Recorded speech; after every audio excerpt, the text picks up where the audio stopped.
हमारे देश में ऐसी भी घटना घटी है जिसमें उस समय घटना से ज्यादा उसका इन्वेस्टिगेशन चर्चा में आया। अगर सोनी टीवी वाले को पता चल जाए तो सीआईडी का इस पर एक और एपिसोड बना दे। ये घटना भारत के केरल राज्य में घटा था। ये घटना भारत के सबसे मुश्किल और उलझे केसों में से एक माना जाता है। जिस तरह सीआईडी में एक लाश मिलती है और कोई सुराग नहीं रहता है और ना ही कातिल का पता चलता है, फिर इन्वेस्टिगेशन किया जाता है, इसी तरह इस केस में भी हुआ था। इसलिए मैंने बोला कि सोनी टीवी वाले को पता चल जाए तो इस पर एक एपिसोड बना देगा। चलिए जानते हैं इस पेचीदे केस को पुलिस ने कैसे सॉल्व किया। दिन था 8 जनवरी 2018 का, जहां एर्नाकुलम साउथ पुलिस को कॉल आता है जिसमें बताया जाता है कि कुंबलम के पास एक नदी के किनारे एक नीला ड्रम पड़ा है जिसमें से बेहद गंदी दुर्गंध आ रही है, तो आप जल्दी से यहाँ आ जाइए। पुलिस भी तुरंत घटना स्थल पर पहुंच जाती है। मौके पर पुलिस पहुंचकर तुरंत उस ड्रम को काटना शुरू कर देते हैं। पुलिस ने ड्रम को आरी से बीच से काटा तो देखा कि उसमें कंक्रीट और ईंट भरी हुई थी। कुछ समझ में नहीं आ रहा था कि कोई ड्रम में इस तरह कंक्रीट और ईंट भरकर रखेगा और इसमें से ऐसी दुर्गंध क्यों आ रही है। पुलिस ने फिर लोहे की रॉड से उसे तोड़ा तो देखा कि उसमें इंसानी कंकाल पड़ा हुआ था। उसकी बहुत सी हड्डियां गल चुकी थी, लेकिन कुछ चीजें अभी भी बची हुई थी, जैसे खोपड़ी और पैर का हिस्सा आदि। देखने से लग रहा था कि ये मामला कत्ल का है। कंक्रीट को और तोड़ा गया तो इसमें कंकाल के अलावा एक कपड़े का टुकड़ा, बालों का एक गुच्छा, एक अंडरगारमेंट्स, चांदी की चेन और कुछ इंडियन करेंसी, 3 500 के नोट और एक 100 के नोट मिले। अब पुलिस ने लोगों से पूछताछ करना शुरू किया। जिसने पुलिस को सूचना दी थी उससे पूछताछ करने पर उसने बताया कि नदी के किनारे कई दिनों से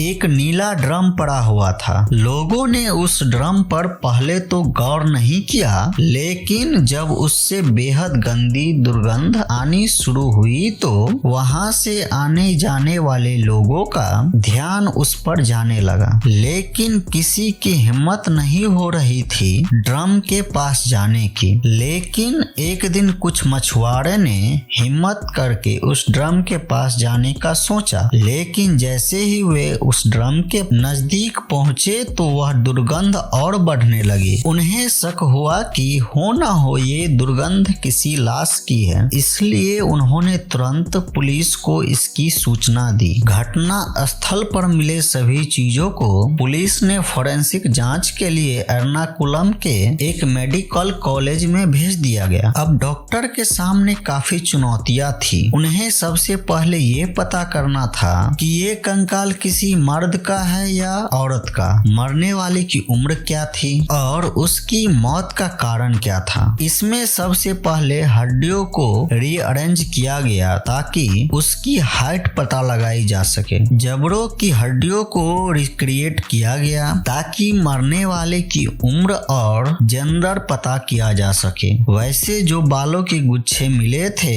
उनसे लग रहा था कि लाश किसी औरत की थी, लेकिन आजकल लड़के भी लंबे बाल रखते हैं, इसलिए बालों से पता लगाना थोड़ा मुश्किल था कि ये लड़के की लाश थी या लड़की की। जांच में पता चला कि मरने वाली की हाइट एवरेज थी। फिर जैसे जैसे जांच आगे बढ़ी तो यह साफ हो गया कि लाश किसी लड़की की थी। 8 जनवरी से 11 जनवरी 2018 तक पोस्टमार्टम की प्रक्रिया चलती रही। हड्डियों से जितनी भी जानकारी मिलनी थी लगभग मिल चुकी थी। पुलिस भी जांच में जुटी हुई थी। तभी उन्हें याद आया कि हो न हो ये हत्या नवंबर 2016 से पहले की गई होगी, क्योंकि मरने वाले के पास से जो भारतीय करेंसी मिली थी उसमें 3 500 के पुराने नोट, ये वो नोट थे जो नोटबंदी से पहले इस्तेमाल इस्तेमाल किए जाते। नदी के पास रहने वाले लोगों से जब पुलिस ने पूछताछ किया तो उन्होंने बताया कि वो लोग ड्रम को सितंबर 2016 से देखते आ रहे हैं। उन्हें लगता था कि ये कहीं से बहकर आया होगा, इसलिए किसी ने उस पर इतना ध्यान नहीं दिया। पुलिस को अब तक कुछ जानकारी तो मिल चुकी थी, लेकिन और भी जानकारी उन्हें चाहिए थी, इसलिए जांच को और ज्यादा तेजी से बढ़ाया गया। इस केस के इन्वेस्टिगेशन ऑफिसर थे सीबी टॉम। टॉम की गिनती उन ऑफिसर्स में गिनी जाती है जो मुश्किल से मुश्किल केसों को आसानी से सुलझा देते थे, लेकिन जब ये केस उनके पास आया तो पहली बार वो भी उलझन में पड़ गए, क्योंकि इससे पेचीदा केस उन्होंने अपने कैरियर में कभी नहीं देखा था। 11 जनवरी 2008 को शाम को सीबी टॉम को एक कॉल आया। ये कॉल पोस्टमार्टम करने वाले डॉक्टर का था। उन्होंने बताया कि उन्हें पैर की हड्डी से 6.6 सेंटीमीटर स्क्रू वाशर मिला है। हो सकता है विक्टिम का एक्सीडेंट हुआ हो और सर्जरी के समय इसे पैर पर लगाया गया हो। इस पर कुछ लिखा भी हुआ है, लेकिन हमारे पास इतना एडवांस माइक्रोस्कोप नहीं है कि उसमें क्या लिखा है वो पता लगाया जा सकता है। सीबी टॉम ने अपना सोर्स का इस्तेमाल करके हाई रेजोल्यूशन के कैमरे का इंतजाम कर लिया। फिर इसकी मदद से पता लगाया गया कि स्क्रू वाशर पर पिटकर लिखा है। इसी के साथ इस प्रोडक्ट का बैच नंबर भी लिखा था। पिटकर पुणे बेस्ड एक कंपनी है जो कि सर्जरी का सामान बनाती है। अब इस कंपनी और उसके क्लाइंट्स के बारे में पता लगाना शुरू किया गया। सीबी टॉम को पता चला कि पिटकर कंपनी की केरला में सिर्फ एक ही ब्रांच है, वही पूरे केरल में सर्जिकल सामान सप्लाई करता है। इत्तेफाक से यह ब्रांच एर्नाकुलम में ही निकली। सीबी टॉम अपनी टीम के साथ पुणे पहुंचे और वहां के मैनेजर से पूछताछ किया। उन्होंने बताया कि हम सालों से सर्जिकल सामान की डील कर रहे हैं, अगर आपके पास कोई और जानकारी हो तो बताएं, क्योंकि ऐसे पता लगाना कि हमने ये सामान कब और किसे बेचा था मुश्किल है। तब सीबी टॉम ने बताया कि ये कत्ल सितंबर 2016 से पहले हुआ है। फिर टॉम ने 2016 की सारी जानकारी मांगी। फिर ब्रांच ने सारा डाटा खंगाला। पता चला कि कुल 161 स्क्रू वाशर की डिलीवरी उनके यहाँ से हुई थी, जिनमें से 155 महाराष्ट्र और गुजरात में डिलीवर हुए थे। बाकी के 6 एर्नाकुलम के आसपास के इलाकों में डिलीवर हुए। इसके बाद पुलिस की अलग अलग टीमें इन 6 पेशेंट्स के घर पहुंची, जिनमें से 5 पेशेंट तो आसानी से मिल गए, लेकिन उन्हें एक पेशेंट नहीं मिल रहा था। वो थी 54 साल की शकुंतला। पुलिस फिर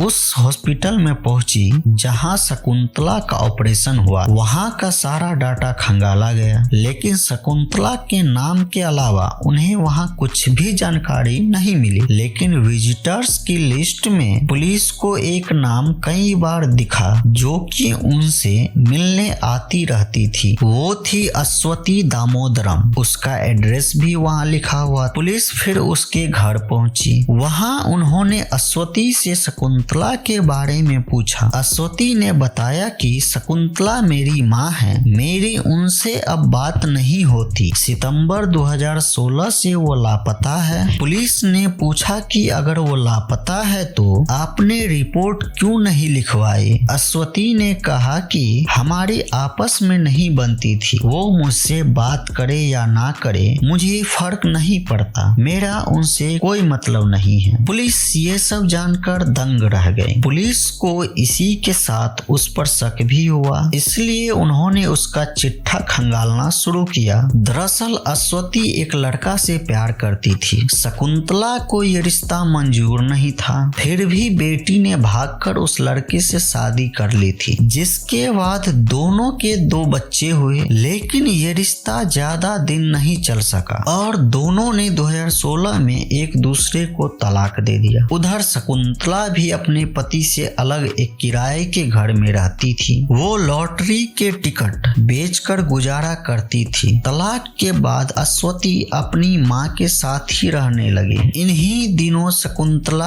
अपनी बेटी अश्वती की स्कूटी से कहीं जा रही थी, तभी रास्ते में उनका एक्सीडेंट हो गया। आसपास के लोगों ने उन्हें अस्पताल में भर्ती करवाया, जहां उनकी एंकल सर्जरी हुई। वहीं दूसरी तरफ अश्वती का संजीत नामक एक युवक से अफेयर शुरू हो गया और उनसे उस लड़के से शादी कर ली और उसने उस लड़के से शादी कर ली। अब संजीत भी उसके साथ उन्हीं के घर में रहने लगा। कुछ दिनों बाद शकुंतला को चिकन पॉक्स हो गया, जिस कारण थोड़े दिन के लिए अश्वती बच्चों को लेकर पास के लॉज में चली गई, ताकि चिकन पॉक्स उसे या उसके बच्चे को न हो जाए। लेकिन संजीत अभी भी वहीं रह रहा था। जब कुछ दिन बाद अश्वती वापस घर लौट कर आई तो उसने संजीत से पूछा कि माँ कहाँ है। संजीत ने बताया कि शकुंतला अपनी दोस्तों के पास दिल्ली चली गई है। इसके बाद का मुझे नहीं पता कि अब वो कहाँ है। पुलिस ने फिर अश्वती से पूछा कि तुम्हारा पति संजीत कहाँ है। अश्वती ने बताया कि जिस दिन उसे माँ के बारे में पता चला कि वे दिल्ली चली गई हैं, उसी के अगले दिन हार्ट अटैक से संजीत की भी मौत हो गई थी। पुलिस को ये बात काफी अजीब सी लगी, इसलिए उन्होंने ये बात उस अस्पताल से भी कंफर्म की जहां संजीत को इलाज के लिए ले जाया गया था। डॉक्टर ने बताया कि हाँ, सच में संजीत की मौत हार्ट अटैक से ही हुई थी। अब फिर से पुलिस के लिए ये केस और भी पेचीदा हो गया। ये केस जहां से शुरू हुआ था फिर वहीं पर अटक गया। पुलिस ने फिर आस पड़ोस के लोगों से पूछताछ शुरू की तो पता चला कि संजीत पहले से शादीशुदा था और उसकी एक पत्नी भी है, जबकि अश्वती के साथ वह सिर्फ लिव इन रिलेशन में रहता था। पुलिस ने भी जैसे तैसे संजीत की पहली पत्नी सरीगा का पता लगाया तो उसने एक नई ही कहानी बताई। सरीगा ने बताया कि उसकी और संजीत की शादी को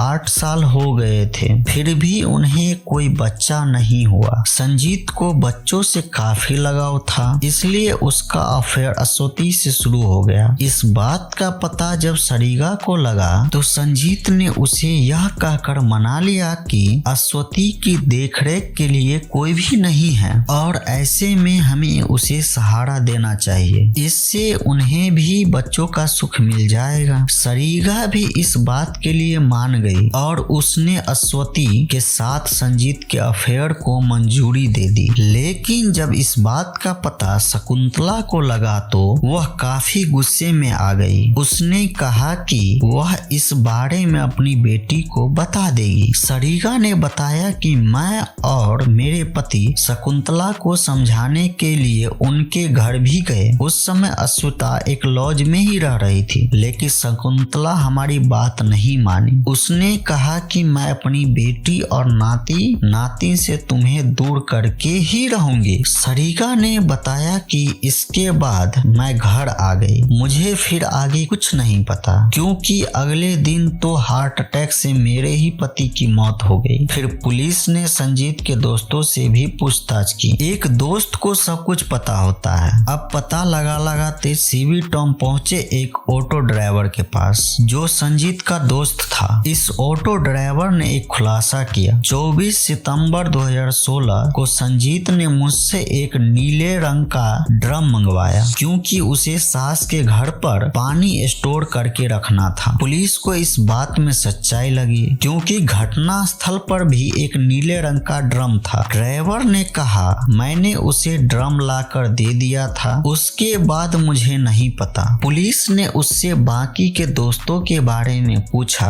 तो उसने 2-3 दोस्त के नाम बताए जिनके साथ संजीत हमेशा घूमता फिरता था। पुलिस ने जब उन तीनों दोस्तों से पूछताछ किया तो वो बताते हैं कि संजीत ने एक दिन हम लोगों को बुलाकर कहा कि वो मरे हुए जानवरों को एक ड्रम में रखा हुआ है, हम लोग इससे एक चमकने वाली चीज रेडियम बनाएंगे और काले बाजार में बेचेंगे। हम लोग काफी समझाए कि ये गैर कानूनी है, हम लोग फंस जाएंगे, लेकिन वह मानने मानने को तैयार नहीं था और जिद करने लगा तो दोस्ती के नाते हेल्प करनी पड़ी। 24 सितंबर 2016 की रात को हम लोग एक मिनी ट्रक में उस ड्रम को लेकर एक जगह पर गए। ट्रक को रोका और ड्रम को वहीं पर रख दिया। फिर संजीत ने बोला, मैं तुम लोगों को फंसाना नहीं चाहता, इसलिए तुम लोग यहाँ से चले जाओ, इसके आगे मैं संभाल लूंगा। इसके बाद हम अपने अपने घर आ गए। वह ड्रम के साथ क्या किया हमें नहीं पता। और हाँ, उसी रात उसने किसी एटीएम से पैसे निकाला और हमें दिए। पुलिस ने इन चारों दोस्तों को छोड़ दिया क्योंकि इनको पता ही नहीं था कि संजीत इनसे क्या करवा रहा है। पुलिस के थ्योरी के मुताबिक संजीत ने पहले शकुंतला की हत्या की, उसके बाद उसे पछतावा हुआ, फिर उसने कोई केमिकल पी ली जिससे उसे हार्ट अटैक आया, जिससे उसकी मौत हो गई। टॉम ने जब इसके बारे में डॉक्टर से बात की तो डॉक्टर ने बताया कि ये केमिकल है जिसे पी लेने से हार्ट अटैक आ सकता है। केमिकल का नाम गुप्त रखा गया है। इससे साबित हो गया कि संजीत की मौत कोई दुर्घटना नहीं बल्कि आत्महत्या है। इस तरह ये केस सॉल्व हुआ है न, काफी उलझा हुआ केस। बाकी आपकी क्या राय है कमेंट बॉक्स में जरूर बताएं। और जाते जाते अगर आप चैनल को सब्सक्राइब नहीं किए हैं तो चैनल को जरूर सब्सक्राइब कर ले। वीडियो को यहाँ तक देखने के लिए धन्यवाद।